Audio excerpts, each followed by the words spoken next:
Ya Pak Ganjar, Bu bagi-bagi rezeki, bagi-bagi duit, boleh apa enggak? Boten, Pak. Namanya rezeki mboten. Yang kita dulu lagi. Kenapa enggak boleh? Karena itu money politik. Mane tahu.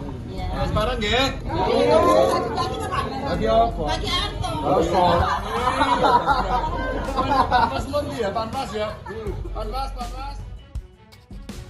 Viral ketegasan Ganjar berani tolak warga yang minta duit. Tegas tolak politik uang sambil beri edukasi rakyat. Gak kayak capres sebelah yang malah suruh terima duit dari caleg. Jelas pilih capres yang mana kan guys?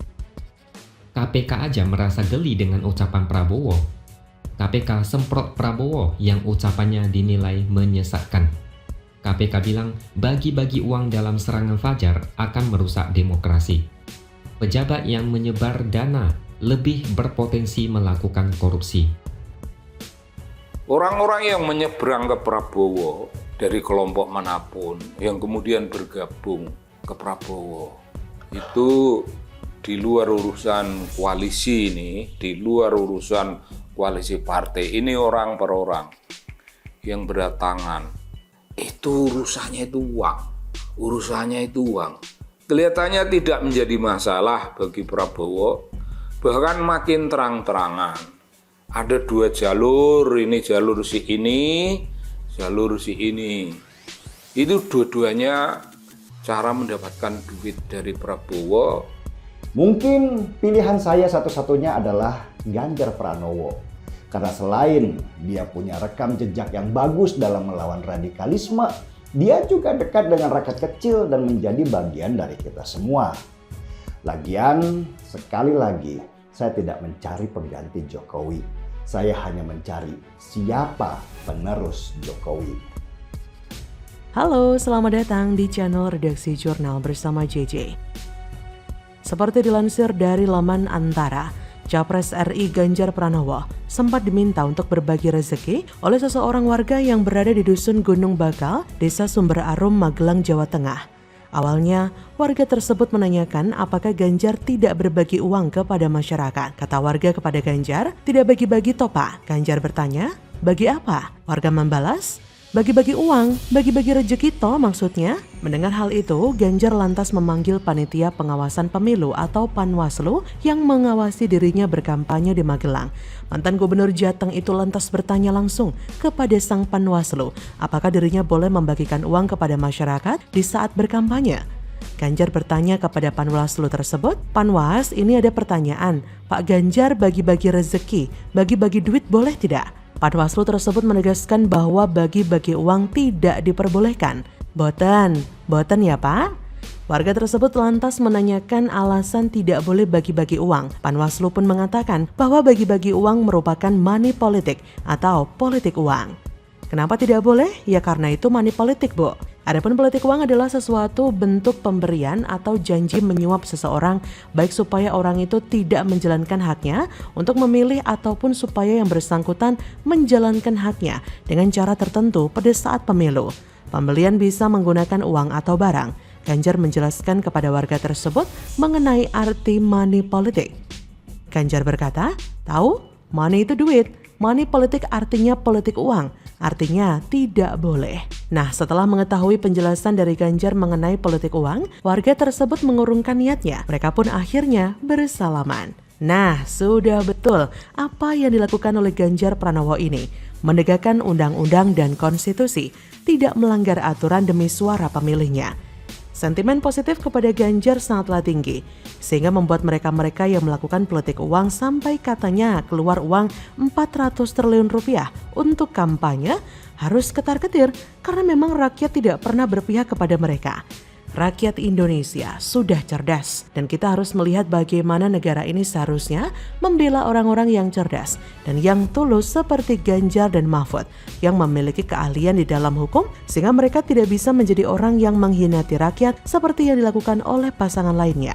Gak seperti capres sebelah yang malah menyuruh rakyat menerima saja iming-iming uang dari para calon pemimpin bangsa. Gila kan? Intinya kalau dikasih uang ambil aja. Tapi tidak harus memilih orang yang dikasih uang.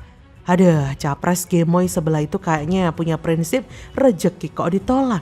Dikasih uang ya ambil aja. Kalau disuruh milih ya tunggu dulu. Nah, masalah besarnya di sini yang ngomong itu adalah seorang Prabowo, capres yang seharusnya memberikan contoh yang baik, mengucapkan sesuatu lebih hati-hati, bukan asal ceplas-ceplos dan memberikan contoh nggak baik.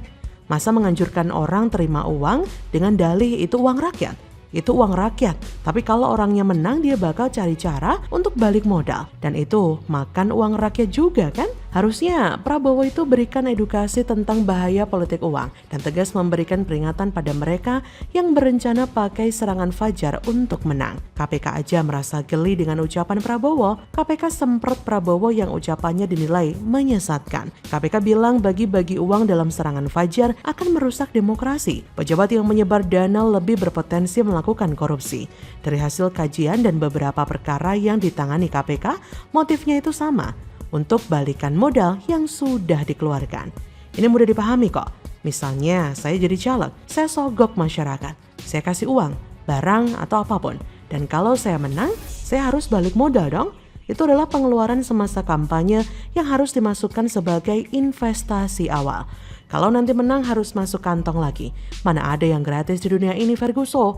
Makanya setiap kali ada pemilu, banyak caleg tidak lolos kemudian stres, depresi, lalu pelan-pelan jadi gila. Investasinya tidak bisa balik modal. Banyak yang masuk rumah sakit jiwa. Jadi KPK bilang menerima uang saat serangan fajar adalah tindakan yang tidak bisa dibenarkan. Pembagian uang adalah tindakan koruptif. Mereka juga meminta masyarakat tidak ikuti imbauan Prabowo. Jadi sudah jelaskan mau pilih siapa di Pilpres nanti? Jelas Ganjar lah. Bagaimana menurut Anda?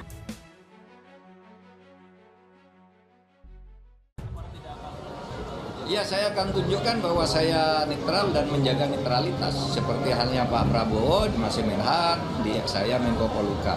Kita harus tunjukkan bahwa kita harus netral dan turut aturan dan ikut mengawal. Artinya jika ada ketidaknetralan aparat itu jadi tanggung jawab Pak Mahfud juga dong sebagai Menko Polhukam? Iyalah, pasti laporannya ke saya. Jadi itu pentingnya. Kenapa minangnya? Karena harus begitu. Katanya TNI netral, keciduk Mayor Teddy yang masuk barisan tim ses Prabowo Gibran sampai ikut datang di acara debat, kok nggak dipecat? Bawaslu masuk goa. Undang-Undang Nomor 34 Tahun 2004 dan Undang-Undang Pemilu Nomor 7 Tahun 2017 bahwa kita TNI aktif tidak boleh berpolitik praktis. Apabila berpolitik praktis akan ada hukuman tindakan pidana ataupun teguran dari pimpinannya. Halo, selamat datang di channel Redaksi Jurnal bersama JJ. Ajudan Prabowo Subianto, Mayor Teddy Indrawijaya mendadak jadi sorotan saat dirinya menghadiri debat perdana Capres yang digelar Selasa 12 Desember silam. Pasalnya, Mayor Teddy tampak berada di lingkaran tim ses Prabowo Gibran, sembari mengenakan pakaian warna biru muda sesuai dengan atribut paslon nomor urut 2 tersebut. Hal ini pertama kali diungkapkan akun @umarsyadat_hsp yang mana Mayor Teddy sendiri masih menjadi TNI aktif. Sebagai informasi, seluruh aparat negara baik itu TNI ataupun Polri tidak menggunakan haknya untuk memilih alias netral. Mereka juga dilarang ikut sebagai pelaksana dan tim kampanye, sebagaimana telah diatur dalam pasal 280 ayat 3 Undang-Undang Pemilu nomor 7 tahun 2017. Akun tersebut juga menyentil Bawaslu dan mempertanyakan kenapa tidak ditegur. Ia menilai Bawaslu tidak melakukan tindakan yang tegas. Cuitannya itu lantas mengundang komentar warganet yang juga mempertanyakan hal serupa. Banyak netizen yang juga mempertanyakan institusi TNI yang anggotanya masuk pada TPN Prabowo. Bahkan yang lebih parah, netizen meminta TNI dan Polri memproses Teddy. Memang sangat kontroversial ya, seorang TNI aktif bisa ikut dalam kampanye Pilpres. Apakah aturannya sudah berubah? Bukankah seorang TNI ataupun polisi yang masih aktif harus netral?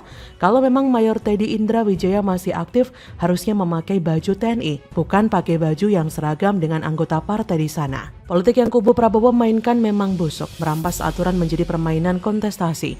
Berbuat semaunya untuk kemenangan, tak ingin berhadapan dengan kekalahan karena yang akan dibangun adalah dinasti untuk penyelamatan korporasi. Ingatlah, pertunjukan Tuhan itu lebih memukau. Dalam aturan yang ada, anggota TNI dan Polri yang masih aktif dilarang terlibat dalam kampanye di pemilu dan Pilpres 2024. Larangan tersebut tertuang dalam pasal 280 ayat 3 Undang-Undang Pemilu. Jika terbukti terlibat, prajurit TNI Polri bisa dikenakan sanksi hukuman 1 tahun penjara dan bahkan denda 12 juta rupiah. Para peserta dan tim kampanye pemilu 2024 pun tidak boleh melibatkan anggota TNI Polri untuk kepentingan kampanye. Prajurit TNI Polri juga tidak boleh menggunakan haknya untuk memilih pada pemilu. Mereka harus bersikap netral dalam gelaran pemilu. Pasal 39 Undang-Undang TNI mengatur bahwa prajurit TNI dilarang untuk mengikuti semua kegiatan politik praktis.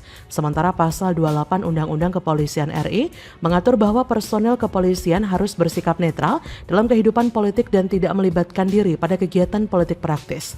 Pentingnya menjaga netralitas yang tentunya pada akhirnya akan memiliki dampak signifikan terhadap kualitas demokrasi di Indonesia. Sebagai institusi negara yang bertugas menjaga keamanan, ketertiban, serta pertahanan dan kedaulatan negara, maka TNI dan Polri harus berdiri di atas kepentingan nasional. TNI Polri memiliki kedudukan yang strategis dalam setiap kontestasi politik 5 tahunan. Selain bertugas sebagai garda terdepan dalam menjaga keamanan dan ketertiban selama pemilu, penting untuk memastikan bahwa anggota TNI dan Polri tetap netral dan menjaga netralitas mereka dengan ketat dalam mendukung kelancaran proses demokrasi. Bawaslu sendiri juga seperti diam dan terkesan membiarkan ini terjadi. Maka dari itu kita menunggu bagaimana ketegasan Bawaslu dan tim kampanye Prabowo Gibran dalam menyikapi hal ini.